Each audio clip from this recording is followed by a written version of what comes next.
এদিকে অর্জুনগড়ে দাঁড়িয়ে অর্জুন সিংকে ভিজে বেড়াল বলে কটাক্ষ করলেন অভিষেক বন্দ্যোপাধ্যায়। তিনি বলছেন, গায়ে বিজেপির জার্সি আর এমপি পদ না থাকলে অর্জুন সিং ভিজে বেড়াল। আক্রমণে অভিষেক বন্দ্যোপাধ্যায়।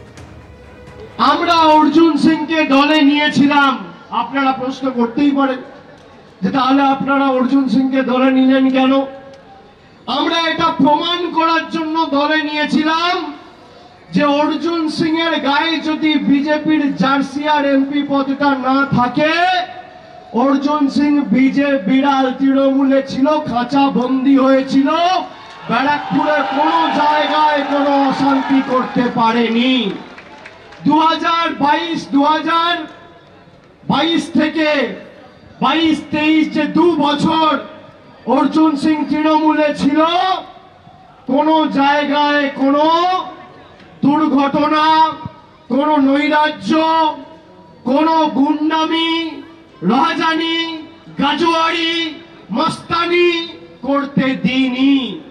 আর যেই বিজেপিতে গেছিল 2019-এর নির্বাচনের প্রাক্কালে, জিতে খুন, বম্বিং, চারিদিকে অশান্তির পরিবেশ তৈরি করেছিল।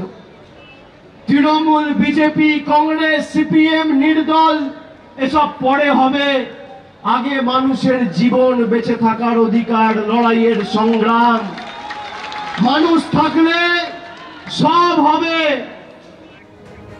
অর্জুন সিংকে ভিজে বিড়াল বলে কটাক্ষ অভিষেক বন্দ্যোপাধ্যায়। পাল্টা কটাক্ষ করেছেন ব্যারাকপুরের বিজেপি প্রার্থী অর্জুন সিং।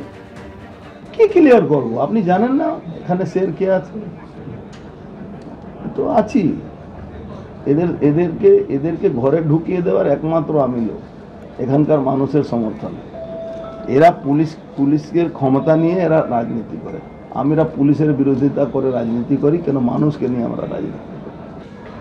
বিগত 2019-এ উনি বলেছিলেন 1 ভোট 2 লাখ থেকে 1 ভোট কম হলে উনি রাজনীতি ঠিক ছেড়ে দেবেন। উনি কি রাজনীতি ছাড়লেন? অভিষেক ব্যানার্জি কি রাজনীতি ছাড়লেন? অভিষেক ব্যানার্জি রাজনীতি ছাড়েননি। দূর থেকে যে শের হয়ে তার উপরে ওই মন্ত্র চলে, ওই মন্ত্র বড় ঋষিমুনিরা রাখে। ও ঋষিমুনি আছে, পুরো বাংলাকে লুটে খেয়ে নিচ্ছে। সারা বাংলা থেকে কয়লা থেকে নিয়ে, হসপিটাল থেকে চুরি করা থেকে নিয়ে, রাস্তা চুরি করা থেকে নিয়ে, পুকুর চুরি করা থেকে সবটাই চোর। ও কবে ঋষিমুনি হলো? এরা কালীঘাটে থাকলে কি সব ঋষিমুনি হয়ে যায়? পশ্চিমাঞ্চলের জেলাগুলির জন্য সতর্কবার্তা আবহাওয়া দফতরের। আগামী কয়েকদিন তাপমাত্রা আরও বাড়তে পারে, এমনকি ফের 40 ডিগ্রি ছাড়িয়ে যাওয়ার সতর্কতা জারি করছে আবহাওয়া দফতর। দক্ষিণবঙ্গ জুড়ে তীব্র গরম। পশ্চিম মেদিনীপুর, বাঁকুড়া, বীরভূম, পশ্চিম বর্ধমানে তাপমাত্রা আরও বাড়বে। তবে উত্তরবঙ্গে বিক্ষিপ্ত বৃষ্টির সম্ভাবনা। অন্যদিকে আগামী সপ্তাহে কলকাতায় বৃষ্টির সম্ভাবনা রয়েছে, যদিও আগামী 2 দিন আরও বাড়বে তাপমাত্রা।